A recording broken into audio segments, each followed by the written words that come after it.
زکوٰۃ فرض ہے۔ اللہ تبارک و تعالی نے اب سے پہلے بھی امتوں پر مال کی زکوٰۃ دینا فرض کیا تھا۔ اللہ تبارک و تعالی فرماتا ہے، اگر تم میرا قرب حاصل کرنا چاہتے ہو تو تم جس چیز کو سب سے زیادہ پسند کرتے ہو اسے تم اللہ کی راہ میں خرچ کرو، کیونکہ اللہ تبارک و تعالی جانتا ہے کہ انسان سب سے زیادہ محبت پیسے سے کرتا ہے اور وہ دولت کی خاطر اپنی جان تک دے دیتا ہے۔ اللہ تبارک و تعالی نے قرآن پاک میں 32 مرتبہ زکوٰۃ کا ذکر کیا ہے۔ اللہ تبارک و تعالی سورہ بقرہ کی آیت 274 میں فرماتا ہے، جو لوگ اپنا مال رات اور دن اور پوشیدہ اور ظاہر راہ خدا میں خرچ کرتے رہتے ہیں، ان کا صلہ پروردگار کے پاس ہے اور ان کو قیامت کے دن نہ کسی طرح کا خوف ہوگا اور نہ غم۔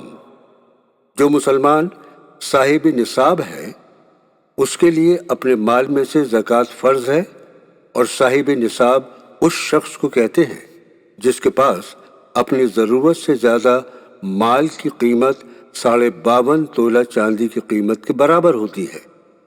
اس پر 2.5% زکوٰۃ دینا فرض ہے، اور یہ سال میں 1 مرتبہ ادا کی جاتی ہے، کیونکہ زکوٰۃ اسلام کے 5 بنیادی ارکان میں سے ایک اہم رکن ہے۔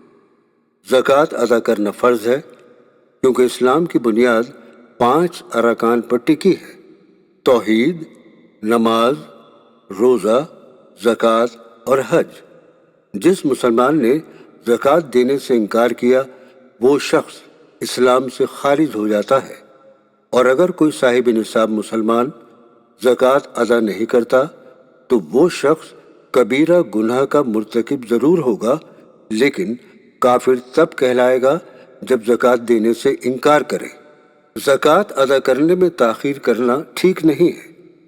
اگر آپ اس وجہ سے تاخیر کر رہے ہیں کہ زیادہ سے زیادہ مستحق لوگوں کو تلاش کیا جائے اور زکوٰۃ ان میں تقسیم کی جائے تو کوئی حرج نہیں ہے، لیکن پھر بھی جلد سے جلد اور صحیح مقدار میں زکوٰۃ کی ادائیگی ہونی چاہیے۔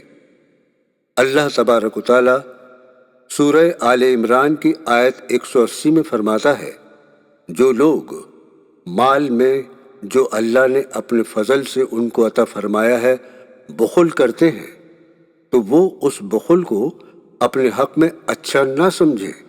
وہ اچھا نہیں بلکہ ان کے لیے برا ہے۔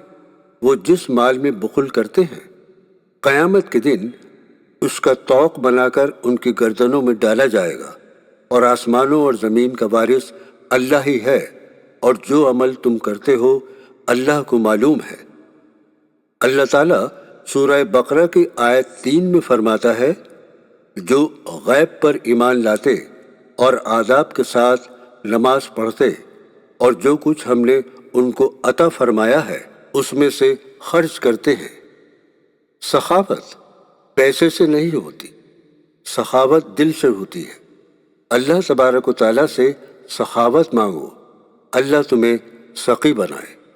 اللہ کے نام پر خرچ کرنے کی عادت ڈالو، وقت پر زکوٰۃ ادا کرو، کیونکہ اگر آپ ڈھونڈو گے تو آپ کو 100 نمازی تو مل جائیں گے مگر صحیح زکوٰۃ دینے والے 100 آدمی نہیں ملیں گے۔ جبکہ زکوٰۃ مال کو جنم دیتی ہے، زکوٰۃ مال کو بڑھاتی ہے، زکوٰۃ مال میں برکت پیدا کرتی ہے، زکوٰۃ مال کی حفاظت کرتی ہے، زکوٰۃ حلال رزق فراہم کرتی ہے۔ یا اللہ ہم سب کو صحیح زکوٰۃ ادا کرنے کی توفیق دے، آمین۔